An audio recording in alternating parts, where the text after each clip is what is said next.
Beberapa waktu lalu ketika terjadi demo rusuh di Surabaya itu yang menyebabkan beberapa banyak pos polisi terbakar. 2 hari setelahnya itu aku nang Surabaya yo.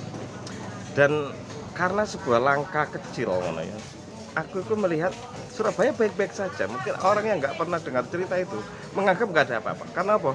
Karena pos polisi itu dicat putih sehingga orang sekali lewat gitu ya, nggak menyangka bahwa itu sebenarnya telah terbakar dan rusak. Belum dibenahi belum.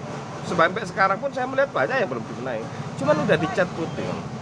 Langkah kecil yang membuat kesan Surabaya baik-baik saja itu menurut aku penting ya. Maka ketika misalnya ini dibawa ke ranah hukum misalnya ya, dalam soal ngomong tentang pemberantasan korupsi bahwa oh, menimbulkan kesan bahwa hukum itu benar bekerja ngono ya untuk memberantas korupsi, itu saya pingin misalnya dalam setahun misalnya ya ono 1-2 koruptor itu yang dihukum seumur hidup kayak gitu ya, utawa misalnya dalam 5 tahun ono koruptor yang dihukum mati gitu ya, untuk memberi kesan bahwa memang penindakan terhadap korupsi itu benar-benar dilakukan, nggak harus semua enggak.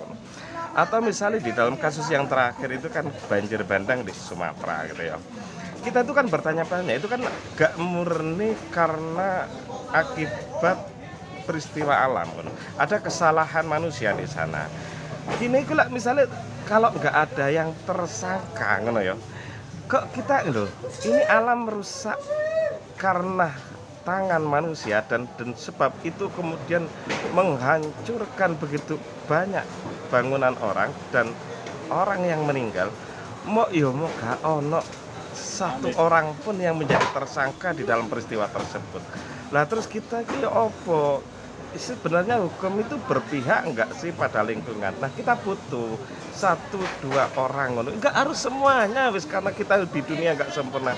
Yang memang dihukum karena peristiwa itu, agar ada kesan hukum itu baik-baik saja. Sekian, terima kasih.